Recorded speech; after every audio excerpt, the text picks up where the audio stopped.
The front door of the house Naomi had bought 5 years ago swung open, and her husband Derek stood there with a smile that didn't reach his eyes. Behind him, her younger sister Candace appeared in the hallway wearing one of Naomi's designer robes. "Well, look what the cat dragged in," Candace said, leaning against the doorframe. "Heard you lost everything out in California." Naomi stood on the porch in her carefully chosen thrift store jeans and faded jacket, her natural hair pulled back in a simple ponytail. She'd left her luxury car at her real apartment across town and taken a bus here. The neighborhood looked the same, but something felt different. "Wrong. Can I come in?" Naomi asked quietly. "I know it's been 3 years, but this is still my house. Derek, we're still married." Derek laughed, actually laughed, and looked back at Candace. They shared a glance that made Naomi's stomach turn. "About that," Derek said. "Things have changed. You left us, remember? Took off to chase some big dream and abandoned your family." "I was building my business," Naomi said, keeping her voice steady. "I sent money every month. I called every week." "Money that stopped coming 6 months ago," Candace cut in. "And those calls? Please. 5 minutes of, 'How are you?' doesn't count as being present." Their mother Patricia appeared from the kitchen, wiping her hands on a towel. When she saw Naomi, her expression hardened. "Naomi, what are you doing here?" "Mom, my business failed. I lost my apartment. I have nowhere else to go." Naomi watched her mother's face carefully. This was the moment. This was the test. She'd spent the last 3 years building a successful tech consulting company, working 16-hour days, making sacrifices. She'd sent money home faithfully, paid the mortgage on this house, covered her grandmother's medical bills. And now she stood here, pretending to be broken, waiting to see who her family really was. Patricia looked at Derek, then at Candace. "Well, you can't just show up expecting things to be like they were." "I'm not expecting anything," Naomi said. "I just need a place to stay while I get back on my feet. Please. I'll sleep on the couch if I have to." Derek crossed his arms. "The couch is where I watch TV with my girlfriend." The words hung in the air. "Girlfriend?" Naomi forced herself to look confused. "What girlfriend?" Candace stepped forward and Naomi saw it then. The matching bracelets.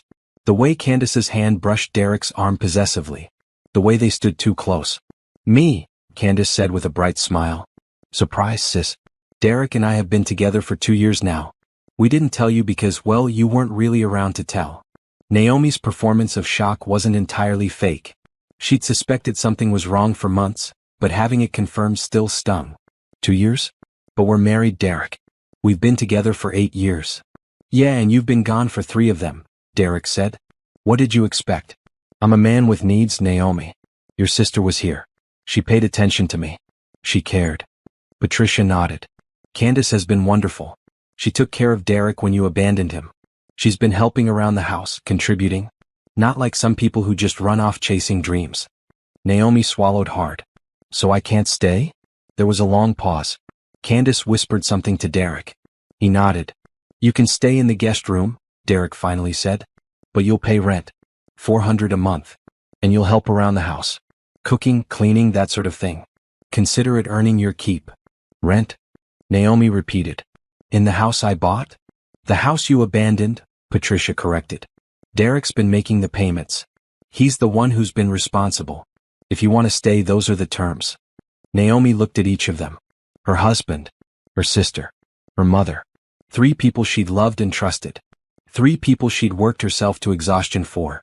And they stood there, united against her, treating her like a burden. "Okay," Naomi said quietly. "I'll pay rent. Thank you for letting me stay." She picked up her single small suitcase and walked past them into the house. As she climbed the stairs to the guest room, she heard them laughing in the foyer below. "Did you see her face?" Candace giggled. "Poor thing. She really thought she could just waltz back in here." $400 a month is generous," Derek said. "She's lucky we're letting her stay at all." Patricia's voice drifted up. "She needs to learn some humility. Always thought she was so special, going to college, starting that business. Look where it got her." Naomi closed the guest room door and sat on the bed. The room was different. Her photos had been removed from the walls. The furniture she'd chosen was gone, replaced with cheap pieces. Even the paint color had changed.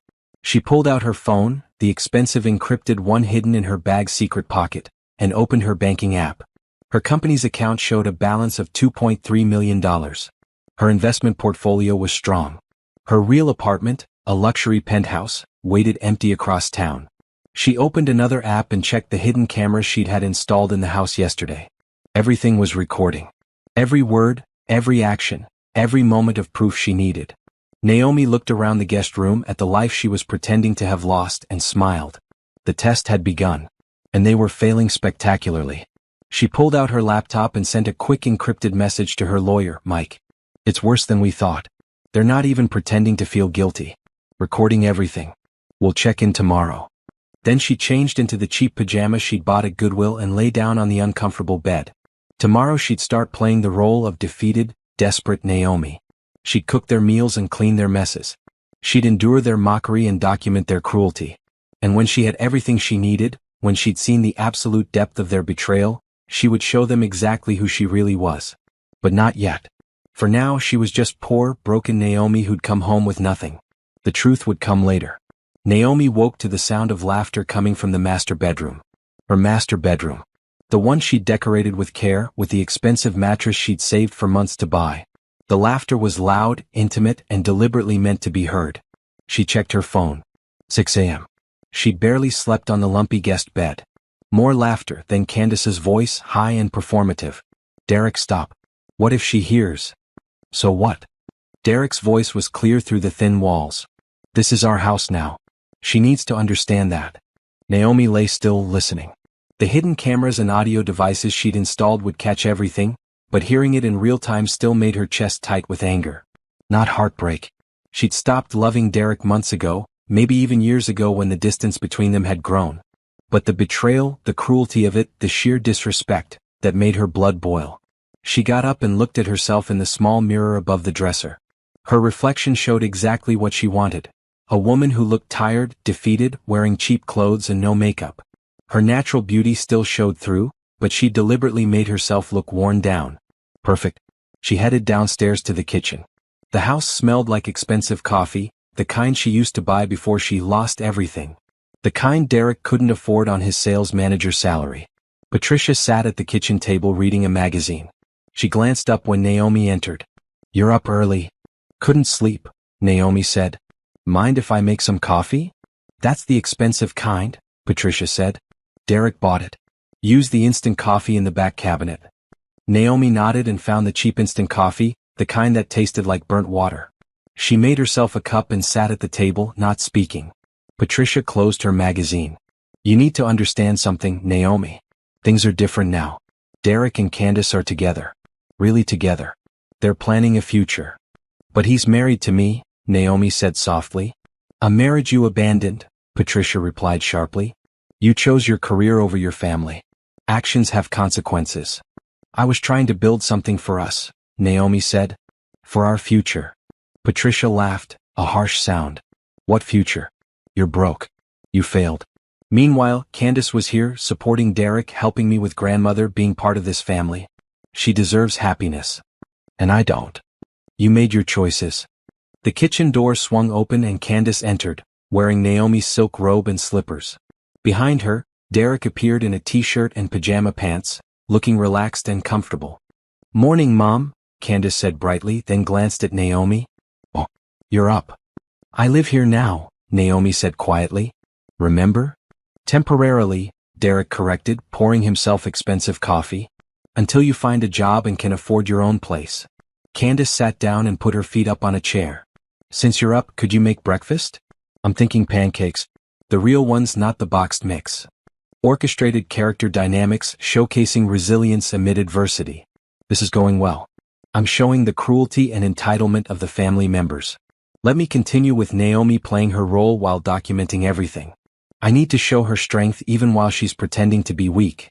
Naomi looked at her sister, at the woman who was sleeping with her husband in her house wearing her clothes. Sure, she said. Pancakes sound good. She stood and began gathering ingredients. As she cooked, they talked around her like she wasn't there. We should start planning the engagement party, Patricia said. Something nice. Invite the whole family. I want it catered, Candace said. And flowers. Lots of flowers. Maybe at that fancy restaurant downtown. That costs money, Derek said. Candace reached across the table and took his hand. We have money. You've been managing things so well. Naomi's hand tightened on the spatula. Managing things. She knew exactly what that meant. She checked her old savings account yesterday from her phone. The one that had held $47,000 when she left. It was empty. Completely drained. How much do I have in our joint savings? Naomi asked casually, flipping a pancake. I might need to access it to get a deposit on an apartment. The silence was sharp. Derek and Candace exchanged glances. About that, Derek said slowly. I had to use that money. The house needed repairs. Grandmother had medical bills. Life happened, Naomi. You weren't sending money anymore, so I used what was available. All of it. Naomi kept her voice neutral. Yeah, all of it. It's gone. You'll have to start from scratch, I guess. Naomi served the pancakes, placing plates in front of each of them. None for her. I understand, she said. Good, Patricia said, cutting into her food. Now you know how hard things have been for them. Derek's been struggling to keep this household running.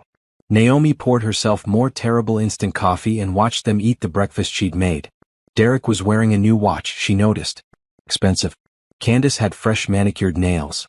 Patricia had highlights in her hair that cost at least $200. They'd spent her money. $47,000. And they sat here acting like they'd suffered. I need to go to the library today, Naomi said. To use the computers for job applications. Take the bus, Derek said. Insurance on the car is expensive enough with just me on it. The car I paid for, Naomi said before she could stop herself. Derek's eyes hardened. The car I've been maintaining and paying insurance on for 3 years.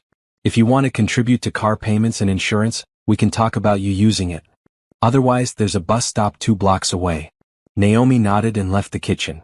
She went back to the guest room and changed into her thrift store outfit. As she passed the master bedroom, she noticed the door was ajar. She glanced in and stopped. Her wedding photos were gone. In their place were photos of Derek and Candace. At the beach. At restaurants. At family gatherings. All places Naomi should have been. All moments she'd missed while working to build something better. Except she hadn't missed them. She'd been excluded. Erased. Replaced. She took photos with her phone, documenting everything. At the library, Naomi found a private study room and opened her real laptop. She had a video call with her legal team at 10 a.m. Mike appeared on screen with 2 associates.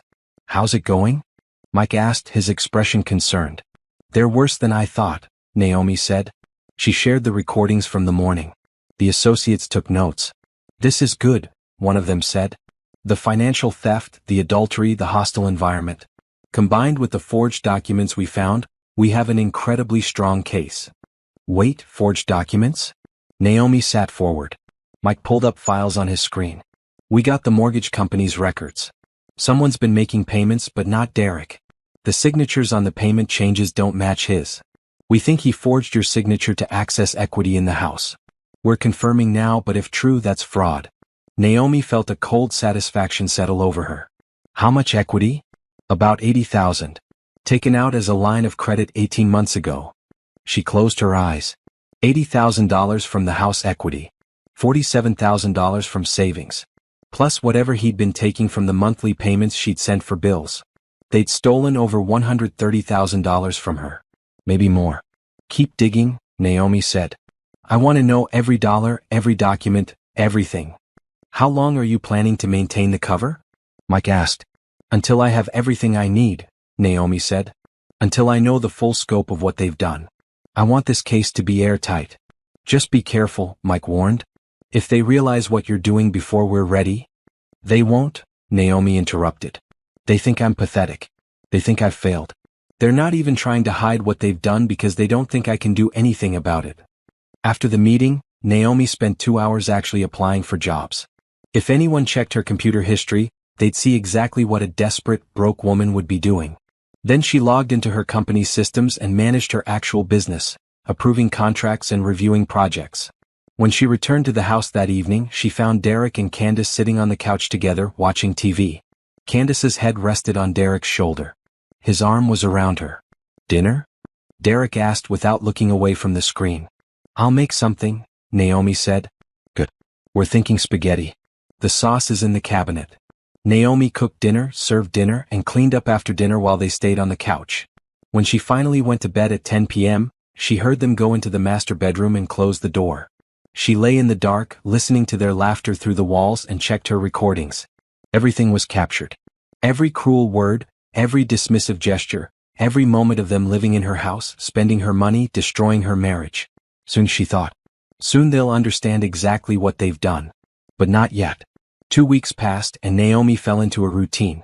Wake early, make breakfast for everyone but herself, clean the house, take the bus to the library, manage her actual life in secret, return home, make dinner, clean again, and endure their casual cruelty. Derek had started leaving his clothes on the guest room floor for her to wash. Candace would borrow Naomi's toiletries and never return them. Patricia stopped by daily to criticize everything from Naomi's cooking to her job search efforts. "You've been here 2 weeks and no job offers?" Patricia said one afternoon, standing in the kitchen while Naomi washed dishes. "Maybe you're not trying hard enough." "I've applied to 43 jobs," Naomi said, which was true. She'd applied to positions she was wildly overqualified for, knowing she'd never take them. But the paper trail existed.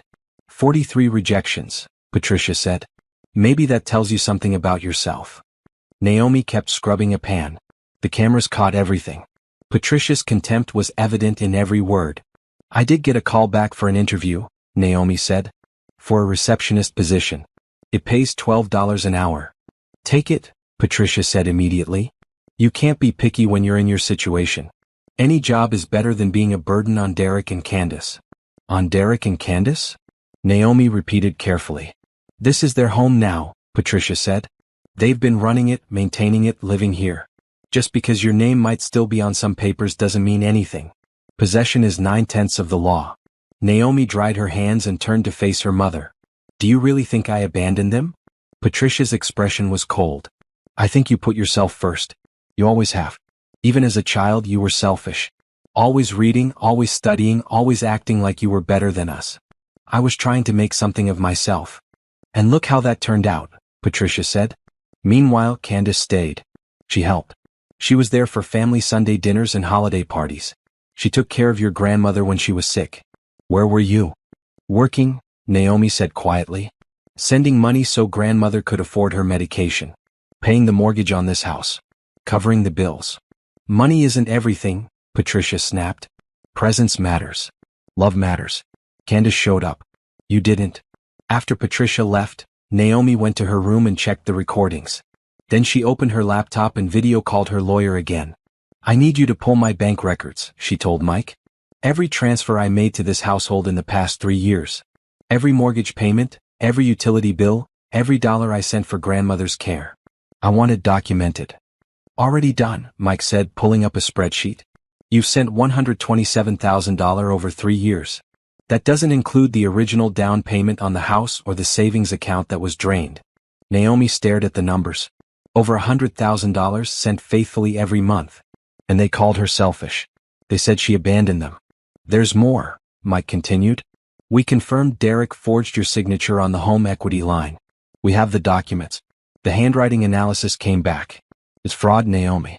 Clear, prosecutable fraud." And Candace witnessed the documents. "She signed as a witness, claiming to verify your signature." "Candace helped him steal from me?" "Actively participated," Mike confirmed. "She knew what she was signing. She knew those weren't your signatures. She helped him commit fraud." Naomi felt something cold and hard settle in her chest. This wasn't just an affair. This wasn't just betrayal. This was calculated theft. They planned this. They'd worked together to steal from her. "What else?" she asked. Mike hesitated. "Your mother was involved too. We found emails between Patricia and Derek about how to manage Naomi's money better. There are discussions about getting you to sign papers when you visited for Christmas 2 years ago, but you didn't sign anything. They were frustrated about that." "They tried to scam me at Christmas?" "Yes. The papers were for a power of attorney that would have given Derek control of your business accounts. You refused to sign without reading them first, remember?" Naomi did remember. Derek had been pushy, saying it was just household stuff. She'd insisted on taking the papers to read later, and he'd gotten angry. They'd fought and she'd ended up leaving early. "Send me everything," Naomi said. "Every email, every document, every piece of evidence. I want to see it all." That evening, Derek came home from work and found Naomi in the kitchen preparing dinner. He looked angry. "We need to talk about money," he said. Naomi kept chopping vegetables. "Okay. You owe me rent. 2 weeks at $400 a month. That's $200. I need it by Friday. I don't have a job yet, Naomi said. That's your problem. You're living here using utilities, eating food. You need to contribute. I cook all the meals and clean the entire house, Naomi pointed out. That's not the same as paying rent, Derek said. If you can't pay, you'll need to find somewhere else to stay. Naomi turned to face him. Where would I go? Derek shrugged. Shelter? Friend's couch? Not my problem, honestly. You're a grown woman. Figure it out. Candace appeared in the doorway. Derek, don't be mean. She can stay. But Naomi, you do need to pay your way. It's only fair. The fake concern in Candace's voice was almost worse than Derek's directness. I'll have the money Friday, Naomi said quietly. Derek nodded and left. Candace lingered, watching Naomi cook. You know, I never meant for things to turn out this way, Candace said softly. With Derek and me. It just happened. Naomi kept her hands busy, her face neutral. Things don't just happen. People make choices. You made a choice too, Candace said. You left. You chose your business over your marriage. Over your family. Derek was lonely. I was here. We connected. While he was still married to me. A marriage that was already over, Candace said. Be honest. When's the last time you and Derek really connected? When's the last time you chose him over your work? Naomi wanted to scream that she'd been working for them, for their future, for the life they could have together. But that would break character. Poor, defeated Naomi wouldn't defend herself effectively. You're right, Naomi said instead, her voice flat. I wasn't a good wife. Candace smiled, satisfied. I'm glad you can admit that. It makes this easier.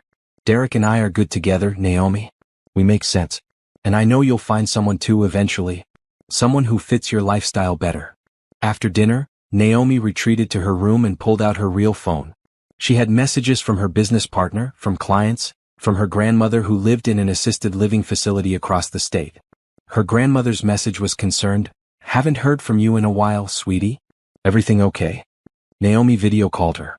The elderly woman's face lit up when she answered.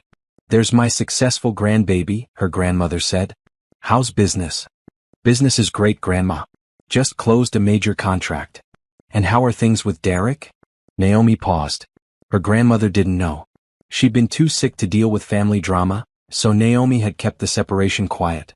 Actually, Grandma, things aren't good. I'm dealing with some issues. But I'm handling it. Her grandmother's expression sharpened. She might be 83, but her mind was clear. What kind of issues? Naomi explained, leaving out the fake poverty angle but sharing the affair, the theft, everything. Her grandmother's face grew hard. Patricia knows about this? She supports them. That doesn't surprise me, her grandmother said bitterly. Your mother always favored Candace. Thought you were too ambitious, too independent. Made her feel inadequate. She paused. What are you going to do? I'm gathering evidence. When I have everything I need, I'm taking them to court. All of them. Good, her grandmother said firmly. Take them for everything they're worth. They stole from you, betrayed you. Don't show mercy. I won't. And Naomi? When this is over, come visit me. Bring your lawyers. I have some papers I need to revise. After the call, Naomi lay in bed and reviewed her plan. She had most of what she needed. Financial records proving theft. Documents showing fraud. Recordings demonstrating adultery and emotional abuse. Witness testimony from Derek's best friend Jerome, who'd privately reached out to offer help. But she needed one more thing. She needed to see how far they would go. She needed the engagement party Patricia had mentioned. She needed to watch them celebrate their betrayal, spend her money, and show the world what they'd done. Then she would reveal herself. Then they would understand their mistake. The engagement party invitation arrived 3 days later, delivered by Candace herself. She knocked on the guest room door and entered without waiting for permission. Special delivery, Candace said cheerfully, holding out a cream-colored envelope. Naomi took it and opened the invitation. Elegant script announced the engagement of Derek Thompson and Candace Williams. The party would be held at the Sterling Room, the most expensive venue in town. This Saturday. Black tie optional. You'll come, right? Candace asked. I know this is awkward, but you're still family. Naomi looked at her sister. Candace was wearing a new dress, something expensive. Her hair was professionally styled. Everything about her screamed money that wasn't hers. I don't have anything appropriate to wear, Naomi said. Oh. Candace's expression shifted to something that might have been pity if it wasn't so condescending. Well, we really want you there. Maybe check the thrift store? They sometimes have nice dresses. After Candace left, Naomi called Mike. They're having an engagement party. Saturday. At the Sterling Room. That place costs a fortune, Mike said. I know. And they're paying for it with my money. Naomi paused. I want to attend. I want to see everything. Are you sure? That sounds like torture. I need to see how far they'll go. And I want documentation of them spending stolen money on their celebration. Mike was quiet for a moment. Okay. But Naomi? After this party we move.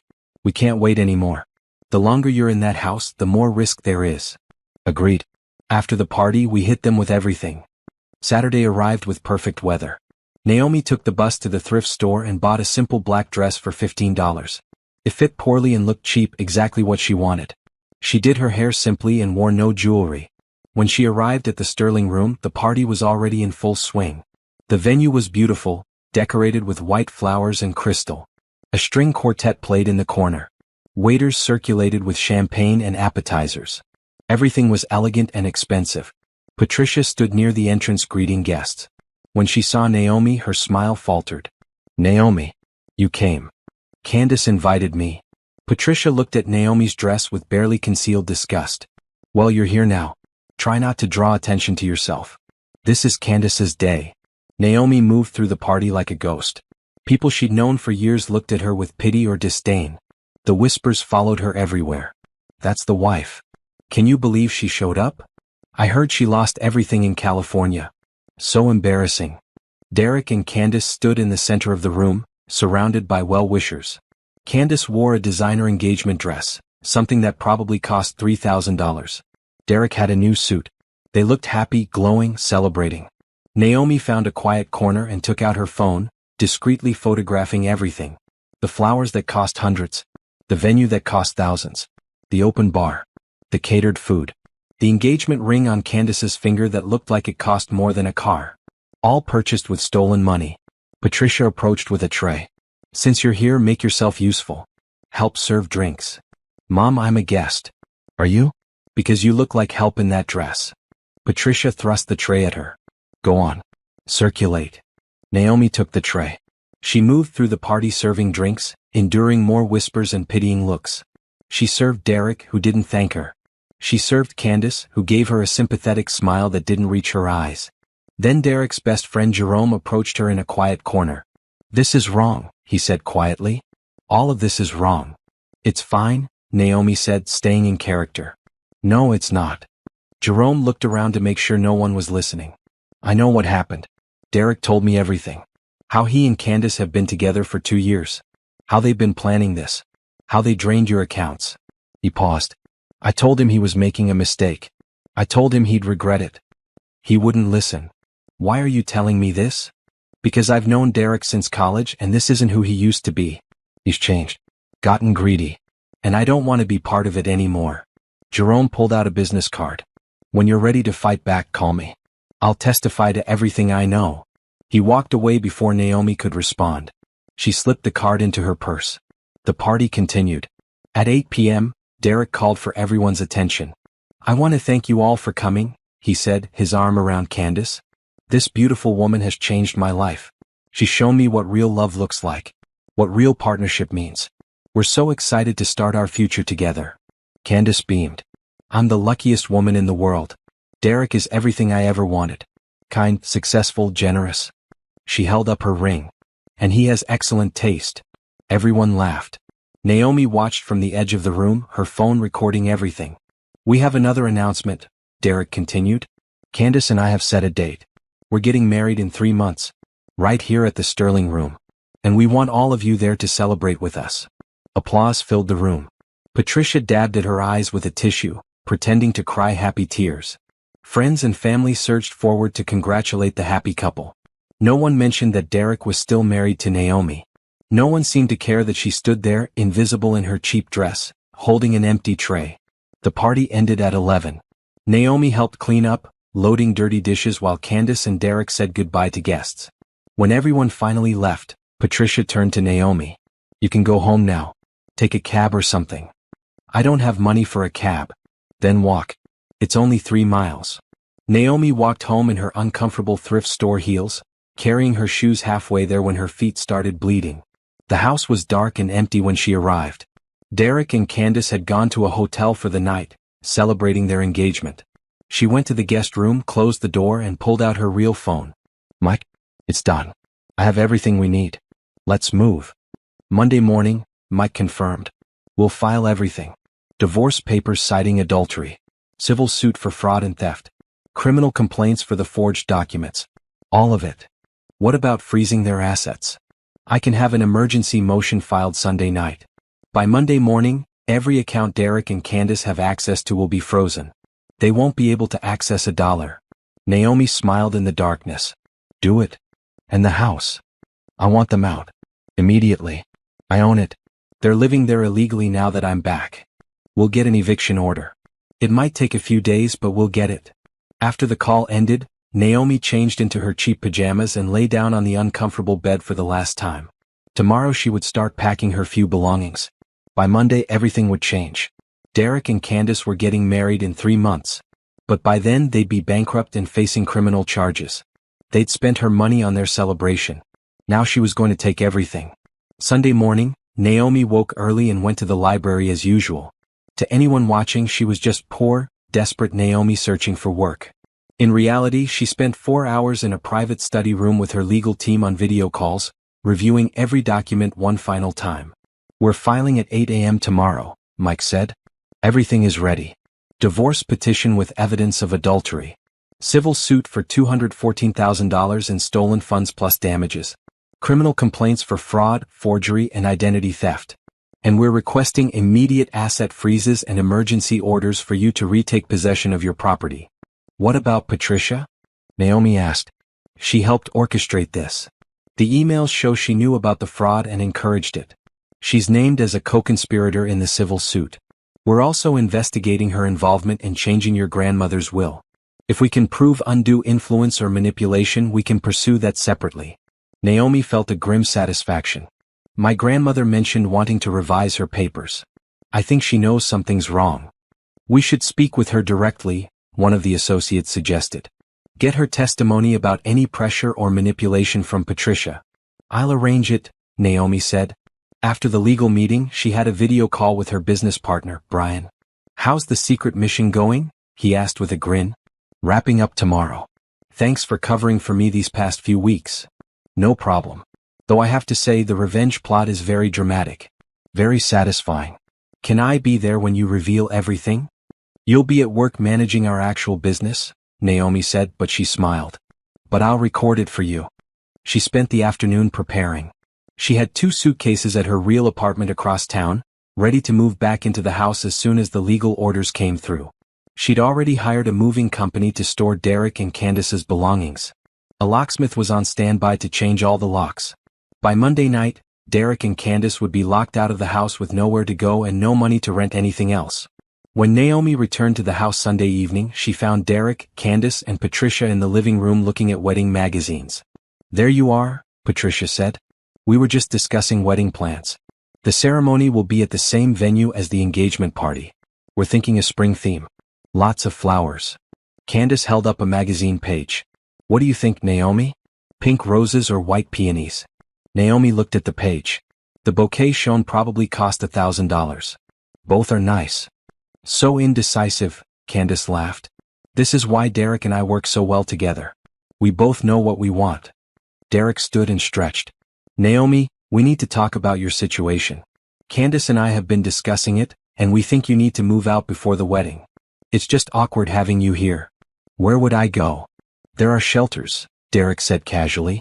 "Or you could try to find a roommate situation. But you can't stay here. We need this space for our new life together." "You're kicking me out?" "We're giving you 3 months' notice," Candace said, still looking at magazines. "That's generous, really. Enough time to find work and save for a deposit somewhere." Patricia nodded. "It's for the best. You need to stand on your own feet, Naomi. Stop depending on others." Naomi stood there, letting them see poor, defeated, helpless Naomi one last time. "Okay," she said quietly. "I understand." "Good," Derek said. "Now, since you're here, can you make dinner? We're starving." Naomi cooked one last meal for them. Lasagna, garlic bread, salad. She served them at the dining room table and ate her portion standing in the kitchen, alone. They didn't thank her. After dinner, she cleaned up and went to the guest room. She packed her few belongings into the small suitcase. The thrift store clothes, the cheap toiletries, the worn shoes. Everything she'd need for the character she'd been playing. Tomorrow she'd never wear these clothes again. Tomorrow they'd see the real Naomi. She checked her hidden cameras one final time. Over 3 weeks of footage. Every cruel word, every moment of betrayal, every instance of them spending her stolen money. All documented. All recorded. All ready for court. Her phone buzzed. A message from Mike. Asset freeze motion filed. Judge approved it. Takes effect at midnight. All bank accounts, credit cards, and lines of credit frozen as of 12:01 a.m. Monday. Naomi checked the time. 11:45 p.m. In 15 minutes, Derek and Candace would lose access to everything. She opened her banking app and watched the countdown. At exactly midnight, she refreshed the screen. The account Derek had been using showed a hold. The credit card showed declined. The home equity line was frozen. Done. Naomi changed into her cheap pajamas and lay down on the lumpy bed for the last time. She set her alarm for 6 a.m. Tomorrow would be busy. The process servers would arrive at 8 to deliver the divorce papers and lawsuits. Her legal team would file the emergency orders. By noon, she'd have possession of her house back. But first, she wanted to be there when Derek and Candace discovered their accounts were frozen. She wanted to see their faces when they realized something was wrong. That moment of confusion, that first hint of panic before they understood the full scope of what was coming. She fell asleep smiling. The next 2 months passed in a blur of legal proceedings. Derek had been served the divorce papers at his office, a deliberate choice by Naomi to maximize his embarrassment. Candace received her fraud lawsuit papers at her job at the bank where she worked as a teller. Patricia got hers at her weekly book club. The asset freezes had been immediate and devastating. Derek and Candace's honeymoon to the Bahamas had been canceled when their credit cards were declined at the airport. The down payment for their wedding venue was in dispute, with the Sterling room threatening to cancel without additional payment. Naomi had moved back into her house within 48 hours, changing all the locks while Derek and Candace were at work. They'd come home to find their belongings in storage and a restraining order preventing them from entering the property. Derek had moved in with his brother. Candace went to Patricia's apartment. They were both scrambling to afford lawyers with their frozen accounts. Through all of this, Naomi remained invisible. She worked from home, managed her business, and stayed away from places they might see her. She wanted them confused, desperate, and off balance. Her lawyer had strongly advised her to cancel the wedding through legal channels, but Naomi had refused. Let them have their wedding, she'd said. Let them try. Now, 3 months after the engagement party, the wedding day had arrived. Naomi sat in her real apartment that morning, the penthouse across town, getting ready. Not for the wedding. She wouldn't attend that circus. But for what would come after. Her phone rang. It was Jerome. Just wanted to give you an update, he said. They're actually going through with it. The wedding is starting in an hour. Derek borrowed money from his brother to pay for a scaled-down ceremony. They moved it to a community center. How do they seem? Stressed. Derek's lost weight. Candace is pretending everything's fine, but you can see the cracks. They're both convinced this will all blow over somehow. It won't. I know. I'm still planning to testify. Everything I know about the affair, the stolen money, all of it. After the call, Naomi reviewed her plans one more time. The divorce hearing was in 2 weeks. The criminal fraud trial would begin in 4 months. The civil suit for damages was scheduled for 6 months out. Derek and Candace were getting married today, but their marriage would begin with bankruptcy and end with prison time. If they even made it through the ceremony without being arrested. Actually, Naomi thought maybe that was too cruel. She'd hold off on the arrests until after the ceremony. Let them have their moment. Let them believe for just a few hours that they'd gotten away with everything. Her phone buzzed. A message from an unknown number. They just got married. Ceremony was short. Maybe 40 people attended. Derek's mom cried. Candace looked beautiful but tired. They're heading to a small reception at the community center. Thought you'd want to know. Jerome. Naomi sent back a thumbs-up emoji. She spent the afternoon working, reviewing contracts, and preparing for a client presentation. Her business was thriving. She just signed her biggest contract yet, a $2 million consulting deal with a major tech company. At 7 p.m. her phone rang again. Mike. The wedding's over, he said. They're on their way to a hotel for their wedding night. Derek had to pay cash because their credit cards are still frozen. How much cash did he have? Jerome says he borrowed $5,000 from his brother. They blew most of it on the scaled-down wedding. Maybe $500 left. And tomorrow? Tomorrow they wake up to reality. The eviction notices, the court dates, the frozen assets. All of it. Perfect, Naomi said. She went to bed early that night, in her comfortable penthouse with its city views and expensive furniture. She slept in her king-sized bed with its luxury sheets, and she dreamed of justice. The next morning, Naomi dressed in a designer suit and professional heels. She styled her hair and did her makeup carefully. She put on the diamond earrings she'd bought herself when her company hit its first $1 million in revenue. She looked in the mirror and saw the real Naomi. Successful, powerful, confident. Not poor, desperate, defeated Naomi. Not a victim. At 10 a.m. there was a knock at her door. Mike stood there with 2 associates and a briefcase full of documents. "Ready?" he asked. "Ready." They drove to the house. Naomi's house. The one she'd bought, that Derek and Candace had been evicted from but were being allowed back into for one final meeting. Derek's car was in the driveway. So was Patricia's. And Candace's.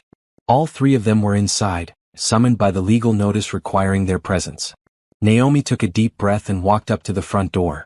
She unlocked it with her key and stepped inside. The house was clean. She'd hired cleaners to remove all traces of Derek and Candace's presence. Her furniture, the pieces they'd removed, had been brought back from storage. Her photos were on the walls again. Everything looked exactly as it had before she'd left 3 years ago. Before the betrayal. She found them in the living room. Derek wore jeans and a t-shirt, looking exhausted. Candace sat beside him in casual clothes, her wedding ring already looking dull. Patricia stood by the window, her arms crossed. They all turned when Naomi entered. The looks on their faces were priceless. Derek's jaw dropped. Candace gasped. Patricia actually stumbled backward. "Hello," Naomi said calmly. "I believe we have some things to discuss." The silence in the living room was absolute. Derek stared at Naomi like he was seeing a ghost. Candace's face had gone pale. Patricia gripped the back of a chair, her knuckles white. "What?" Derek finally managed. "What is this?" Naomi walked further into the room, her heels clicking on the hardwood floor. Mike and his associates followed, carrying their briefcases. "This is a meeting to discuss your legal situation," Naomi said calmly. "And to show you exactly what you've done." "You look different," Candace whispered. "I look like myself," Naomi corrected. "The woman you saw for the past few months, the poor, desperate, defeated version? That was a performance." Derek stood up, his face flushing with anger. "A performance? What are you talking about?" Mike stepped forward. "I'm Michael Richardson, Mrs. Thompson's attorney. You were served divorce papers and civil lawsuit documents 8 weeks ago. This meeting is to review the evidence we've gathered and discuss settlements before the court proceedings begin." "Settlements?" Patricia's voice was sharp. "This is ridiculous. Derek and Candace haven't done anything wrong." Naomi smiled, and it wasn't kind. "Haven't they?" "Mike, show them." One of the associates opened a briefcase and pulled out a tablet. He set it on the coffee table and pressed play. The screen showed Derek and Candace in bed in Naomi's master bedroom. The audio was clear. "What if she finds out?" Candace's voice. "She won't. And if she does, so what? The money's already moved. The papers are signed. By the time she figures it out, it'll be too late." Derek's laughter. "Best part is, she thinks we're doing her a favor letting her stay." The video paused. Derek's face had gone from red to white. "That was week 1, Naomi said. "We have 3 weeks of recordings. Every conversation, every cruel comment, every moment you thought you were safe." Mike pulled out documents. "We also have financial records. Bank statements showing $47,000 stolen from Mrs. Thompson's savings account. Home equity documents with forged signatures totaling $80,000 in fraudulent loans. Records of monthly payments Mrs. Thompson sent, totaling $127,000 over 3 years, that were misappropriated. That's $254,000 in theft," Naomi said clearly. "Plus interest and damages, we're seeking $400,000 in the civil suit." Candace stood up, trembling. "We didn't steal anything. That money was for the household. For bills." "Then why did the mortgage go unpaid for 6 months?" Mike asked. "Why were utilities nearly shut off twice? Where did the money actually go?" He laid out more documents. Credit card statements. Receipts. Bank records. It went to restaurants, clothes, jewelry, vacations, Mike said. It went to your engagement party and wedding. It went to everything except what Mrs. Thompson sent it for. Patricia finally spoke. You can't prove any of this is illegal. Married couples share finances. Derek had a right to that money. He had a right to community property, Mike agreed. But the savings account was Mrs. Thompson's separate property, established before the marriage with inheritance money. And he certainly had no right to forge her signature on home equity documents. That's fraud, Mrs. Williams. Criminal fraud. He pulled out another set of documents. These are the documents Derek signed to access the home equity line. These are exemplars of Mrs. Thompson's actual signature. And this is the handwriting analysis report confirming these signatures are forgeries. Derek sank back onto the couch. And Ms. Williams, Mike continued looking at Candace, you witnessed these documents. You signed an affidavit claiming you watched Mrs. Thompson sign them. But Mrs. Thompson was in California when these were signed. We have flight records, hotel receipts, and work attendance records proving she was 3,000 miles away. Candace's hands were shaking. Derek said it was okay. He said she had given permission over the phone. But you signed a document saying you physically witnessed her signing, Mike said. That's perjury. That's fraud. That makes you an active participant in a crime. Naomi walked to the wall where she'd set up a bulletin board. Photos, documents, and timeline strings covered it like something from a detective show. I wanted to understand, she said quietly. I wanted to know if you were just betraying me or if you were actually criminals. So I came back. I pretended to be poor and desperate. And I watched you. She pointed to different sections of the board. Week 1 you made me pay rent in the house I own. Week 2 you stole my clothes and treated me like a servant. Week 3 you planned your wedding using my stolen money. And through it all you never once showed guilt or remorse. Derek found his voice. You set us up. This is entrapment. No, Mike said firmly. Entrapment requires law enforcement inducing someone to commit a crime they wouldn't otherwise commit. Mrs. Thompson is a private citizen documenting crimes you'd already committed. Everything you did, you chose to do freely. The affair started 2 years ago, Naomi continued. The financial theft started 18 months ago. My arrival 3 months ago didn't cause any of this. I just documented what you were already doing. She turned to Patricia. And you, Mom. You knew everything. You encouraged them. You helped them manipulate me. Patricia's face was hard. I did what was best for this family. Candace is happy with Derek. They're good together. They're built on theft and betrayal, Naomi said. That's not happiness. That's crime. Mike pulled out another document. Mrs. Williams, we're also investigating your involvement in manipulating Mrs. Thompson's grandmother's will. The elder Mrs. Williams has filed a complaint stating you pressured her to disinherit Naomi while she was recovering from surgery and on pain medication. Patricia's composure cracked. That's a lie. Grandmother is 93 but mentally sharp, Naomi said. She remembers everything. She remembers you visiting her in the hospital, bringing papers for her to sign. She remembers you telling her I had abandoned the family and didn't deserve her inheritance. She remembers being confused and in pain and trusting you. That will is being contested, Mike added. And if we can prove undue influence, you'll face criminal charges for elder abuse. The room was silent except for Candace's quiet crying. So here's what happens now, Naomi said. Derek, you're divorcing me. I'm citing adultery, fraud, and abandonment. You'll get nothing in the settlement. The house is mine, bought with my money. The car is mine, registered in my name. Everything you think you own is actually mine. She looked at Candace. You're facing criminal fraud charges. The prosecutor is reviewing the evidence. If convicted, you could face up to 5 years in prison. Then Patricia. You're named in the civil suit as a co-conspirator. You'll be paying damages along with Derek. And the investigation into grandmother's will is ongoing. If charges are filed, you'll face your own criminal trial. We'll fight this, Derek said, but his voice was weak. Fight it how? Naomi asked. With what money? Your accounts are frozen. You can barely afford rent. And every piece of evidence we have is documented, verified, and admissible in court. Mike laid out settlement papers on the coffee table. This is your only chance to avoid the worst consequences. Sign these agreements admitting to the theft and fraud. Agree to pay back every dollar with interest. Accept the divorce terms with no contest. And we'll recommend reduced criminal charges. And if we don't sign? Derek asked. Then we go to trial, Mike said. Full criminal prosecution. Civil suit for maximum damages. Public trial with all evidence entered into public record. Your faces in the local news. Your crimes documented forever. Naomi watched them look at each other, at the papers, at the evidence board. She saw the moment they realized they had no way out. This wasn't poor, desperate Naomi who could be manipulated. This was the real Naomi. The one who built $1 million company from nothing. The one who was smart enough to document everything. The one who was strong enough to pretend to be weak while she gathered the evidence to destroy them. I gave you everything, Naomi said softly. My love, my trust, my money, my loyalty. And you threw it away for greed and selfishness. You stole from me. You mocked me. You treated me like garbage in my own home. She picked up a pen from the table. So now you pay. Either on my terms or on the court's terms. Choose.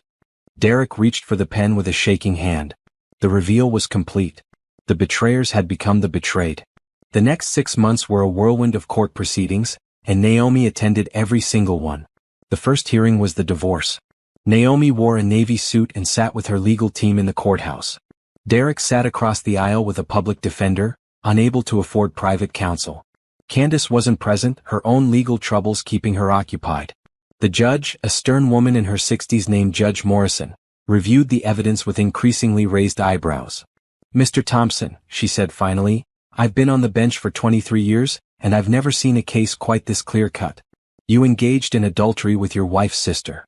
You systematically stole $254,000 from accounts and property belonging to your wife. You forged legal documents. And when your wife returned home, you charged her rent in the house she owns. Derek's lawyer tried to object. Your Honor, my client. Your client committed fraud, Judge Morrison interrupted. This isn't a divorce hearing. This is a criminal case masquerading as a divorce proceeding. She stamped the papers in front of her. Divorce granted. Mrs. Thompson retains all property, assets, and rights. Mr. Thompson is ordered to pay restitution of $254,000 plus interest, totaling $287,000. He will make monthly payments of $2,000 until the debt is satisfied. She looked directly at Derek. That's approximately 12 years of payments, Mr. Thompson. I suggest you find a better job than the one you currently have. Derek's face was gray. With his accounts frozen and his credit destroyed, he'd been forced to take work at a call center making $15 an hour. $2,000 a month would leave him with almost nothing. Naomi felt no sympathy. The next hearing was Candace's criminal fraud trial. The courtroom was more crowded this time, with family members and curious onlookers filling the seats. The prosecutor, a sharp woman named Lisa Chen, laid out the case methodically. She presented the forged documents, the handwriting analysis, the witness testimony from the notary who'd never actually notarized anything. Then she called Jerome to the stand. Derek's former best friend looked uncomfortable in his suit, but his testimony was devastating. Derek told me everything, Jerome said. He said Naomi was never coming back, so her money was free to use. He said she'd sent so much over the years that it was basically his anyway. He said Candace had a contact at the bank who could help with the paperwork. And did he mention Ms. Williams' role in the fraud? Lisa asked. Yes. He said Candace got the documents notarized by lying to a notary, claiming she'd witnessed Naomi signing them. He laughed about it. Said they made a good team. Candace's lawyer tried to paint her as a victim of Derek's manipulation, but the evidence was overwhelming. The jury deliberated for less than 3 hours. Guilty on all counts. Candace stood trembling as the judge sentenced her to 18 months in prison, followed by probation and community service. She turned to look at Naomi as the bailiff led her away. Naomi met her sister's eyes and saw fear, regret, and anger. She felt nothing but cold satisfaction. The civil suit against Derek, Candace, and Patricia came next. This was where Naomi would recover her financial losses and more. Patricia had aged noticeably in the past months. The investigation into grandmothers had revealed text messages and emails showing clear manipulation. While criminal charges were still pending, Patricia's reputation in the community was destroyed.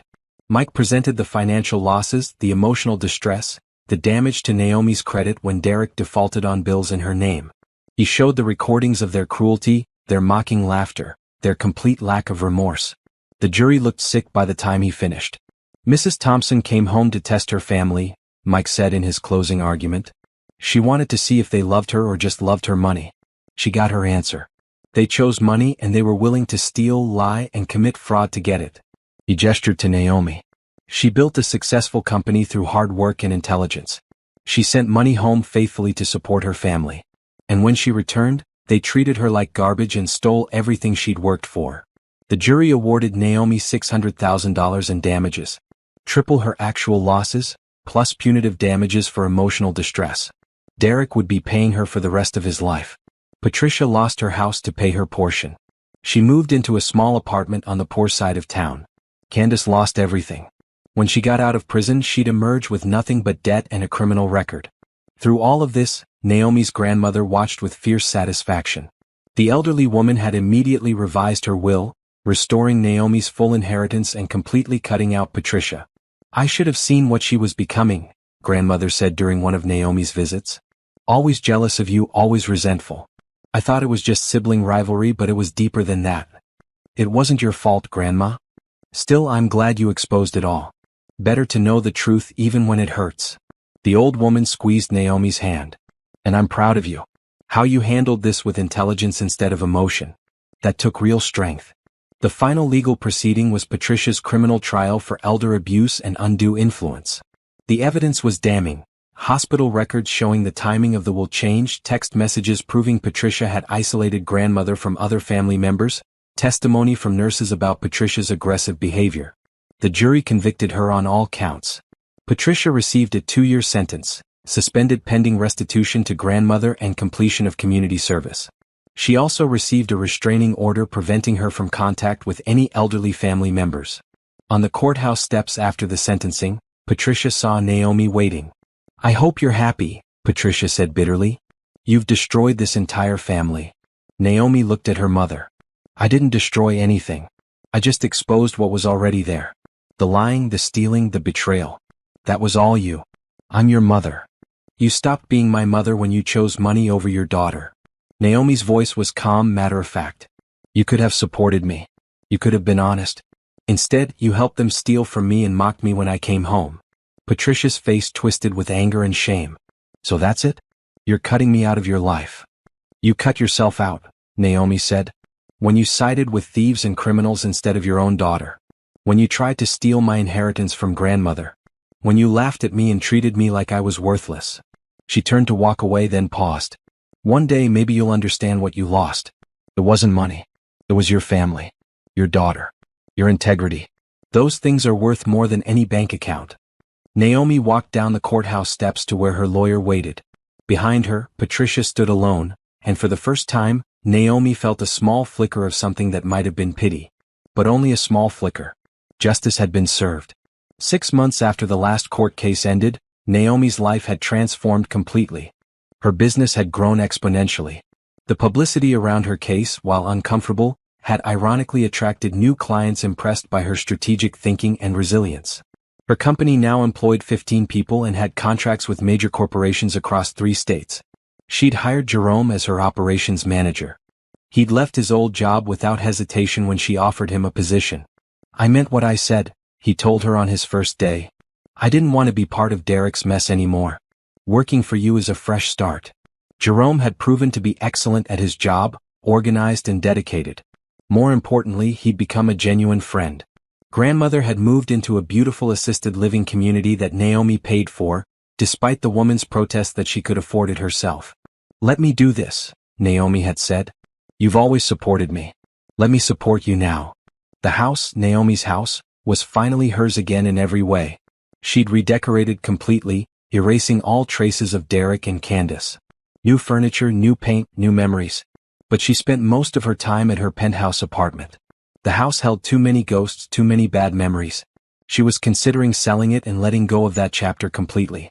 It was at a charity event for a local youth technology program that Naomi met Terrence. The event was held at a downtown hotel, and Naomi's company was one of the main sponsors. She wore a midnight blue dress and had her hair styled in elegant twists. She felt confident, powerful, happy.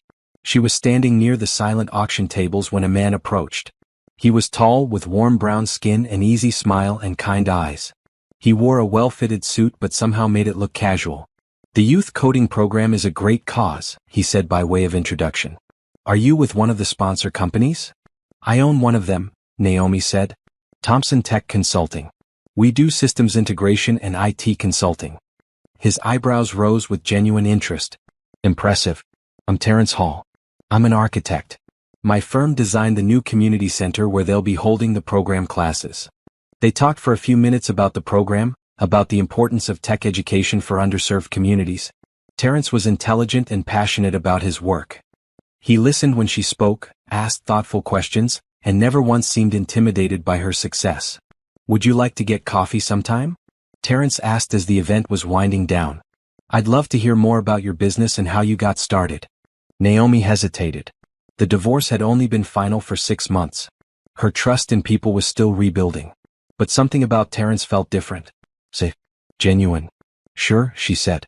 I'd like that. Their first coffee date turned into a 3-hour conversation. Terrence told her about growing up in Chicago, about studying architecture in college, about his dream of designing affordable housing that was still beautiful. Buildings should serve people, he said. Not just function but inspire. Everyone deserves to live in a space that makes them feel valued.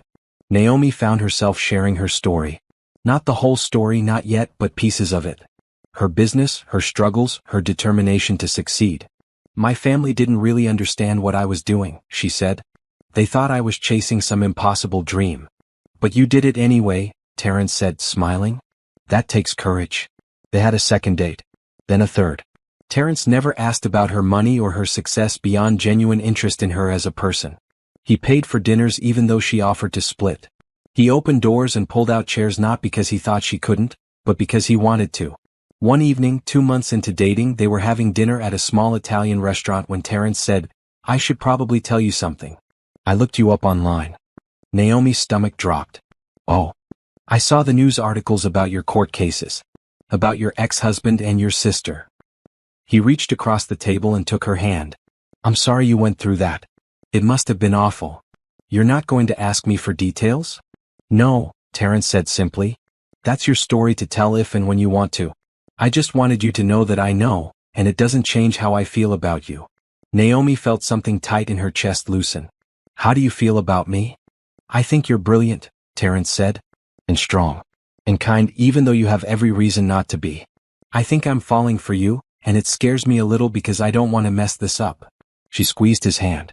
I'm falling for you too. They took things slow. Terrence never pushed for more than she was ready to give. He met Jerome and immediately got along with him. He visited grandmother and charmed her within 5 minutes. That one's a keeper, grandmother told Naomi afterward. He's got a good heart. And he loves you for you, not for what you can give him. 4 months into their relationship, Naomi finally told Terrence the whole story. About coming home and pretending to be poor. About documenting everything. About the strategic takedown of her betrayers. They were sitting on her penthouse balcony, watching the sunset over the city. Terrence listened without interruption as she talked. When she finished, he was quiet for a moment. That must have been exhausting, he finally said. Maintaining that act, enduring their cruelty. I don't know if I could have done it. I had to know, Naomi said. I had to see who they really were. And now you know, Terrence said. But Naomi? That's over. You don't have to test me. You don't have to pretend to be less than you are. I'm here because I want to be, not because of what you have. How do I know that's true? You don't, Terrence admitted. Not completely. Trust is built over time through actions, not words. So I'll show you. Day by day. Until you believe it. And he did. When Naomi's company landed a huge contract, Terrence celebrated with her but didn't ask for anything. When she bought a new car, he complimented it but didn't hint at wanting one. When she mentioned considering investments, he offered to look at properties with her but made it clear his advice was free, no strings attached. He introduced her to his family. His mother was a retired teacher who hugged Naomi and welcomed her warmly. His younger sister was a nurse who grilled Terrence about how he was treating Naomi, making sure his intentions were good. You've got a good family, Naomi told him afterward. They're protective, Terrence said. But they liked you. Mom said you have good energy, which is high praise from her. Jerome watched their relationship develop with approval. He's nothing like Derek, he told Naomi one day at work.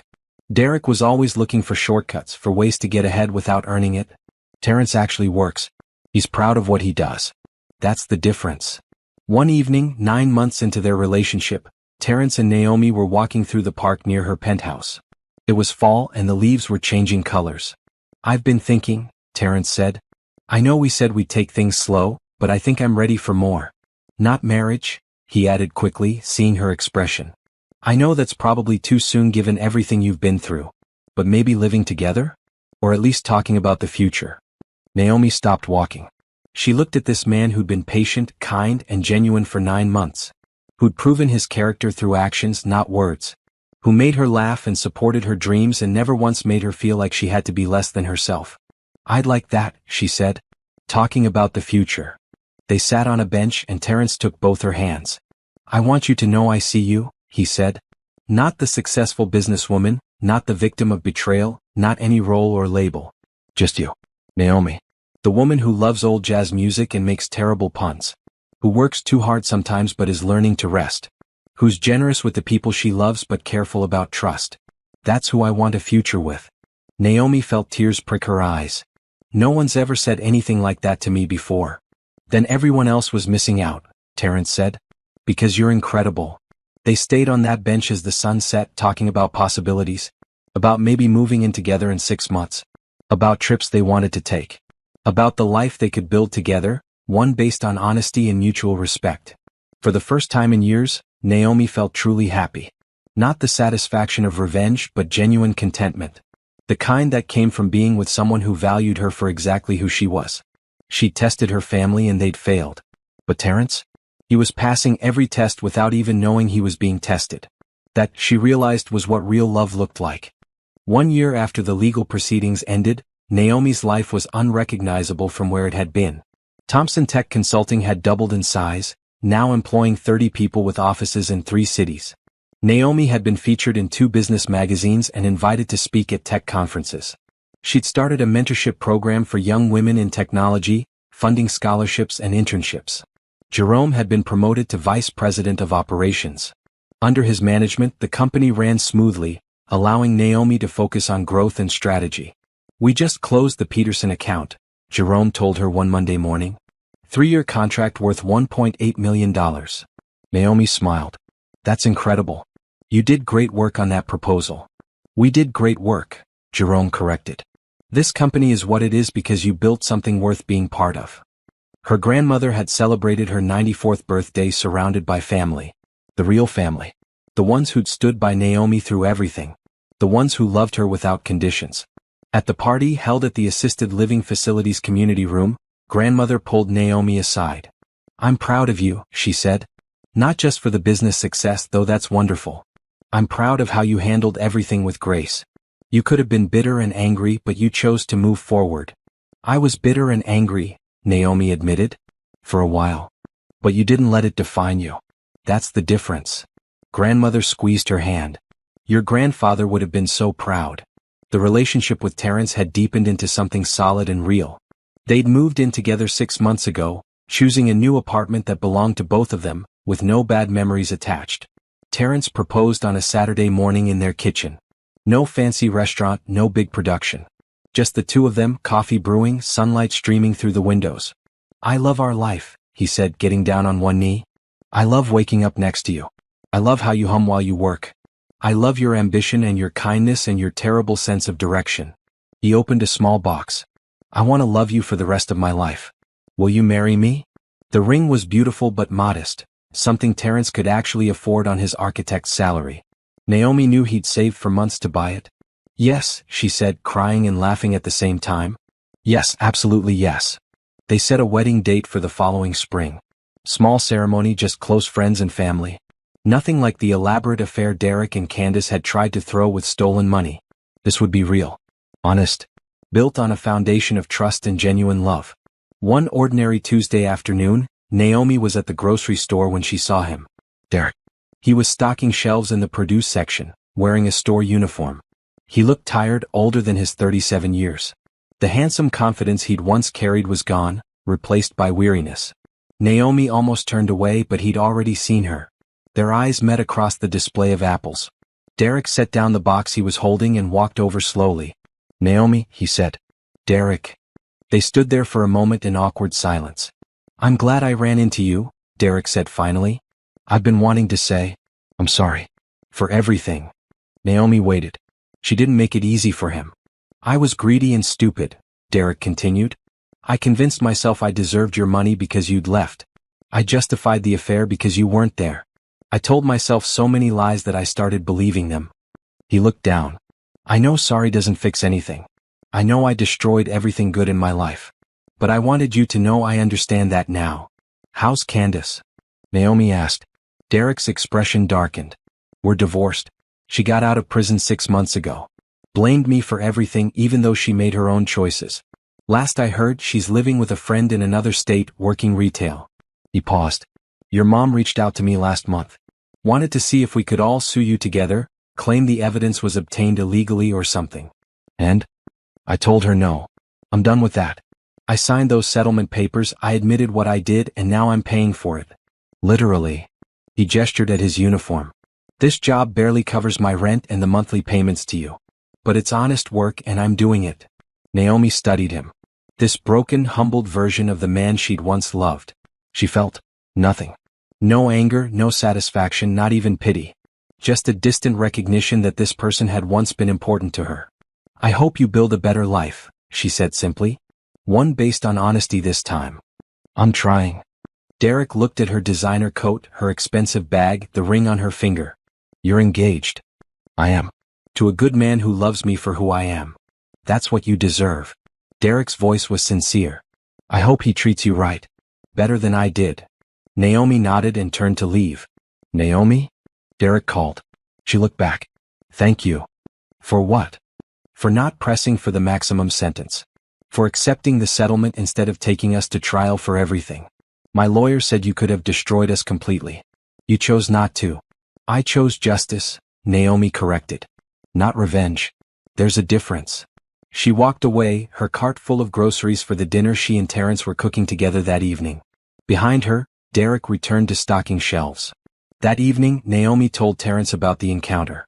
How did it feel? He asked, chopping vegetables for their stir-fry. Like seeing a stranger, Naomi said honestly. Like that person and that life belonged to someone else. That's healthy, Terrence said. It means you've moved on completely. They cooked dinner together, ate at their small dining table and talked about their day. Terrence told her about a sustainable housing project his firm was designing. Naomi shared ideas for expanding her business into the European market.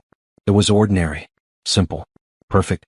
Later that night, as they were getting ready for bed, Terrence said, You know what I love most about you? My excellent taste in partners? Naomi teased. That too, Terrence laughed. But no. I love that you chose happiness. After everything they did to you, you could have spent your life angry and bitter. Instead, you built something beautiful. This business, this life, us. That takes real strength. Naomi thought about his words as she fell asleep that night, safe in Terrence's arms. He was right. She had chosen happiness. Not the hollow satisfaction of watching her enemies suffer, but genuine joy. The kind that came from success earned through hard work, from relationships built on trust, from a future full of possibilities. Derek was stocking shelves. Candace was rebuilding her life from nothing. Patricia was serving community service and living in shame. And Naomi? She was thriving. Running a successful company.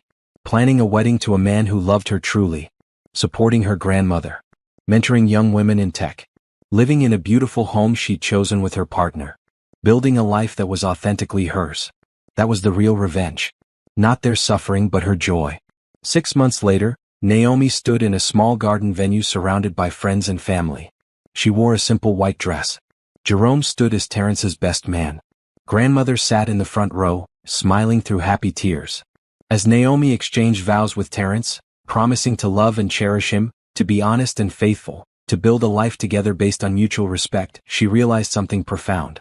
The test she'd given her family wasn't really about them. It was about her. About proving to herself that she was strong enough to face the truth, whatever it was. About learning to trust her instincts. About understanding that she deserved better than people who only valued her for what she could give them. Derek and Candace had failed the test. Patricia had failed the test. But Naomi had passed. She'd passed the hardest test of all. The one where you have to choose between bitterness and growth, between revenge and happiness, between dwelling in the past and building a future. She'd chosen growth. She'd chosen happiness. She'd chosen the future. And as Terrence kissed her to seal their marriage, as their friends and family erupted in applause, as she looked forward to the life they would build together, Naomi understood that this, right here, was true victory. Not the legal wins or the financial recovery. Not seeing her betrayers brought to justice. But this moment, this joy, this love, this life she'd created through her own strength, intelligence, and determination.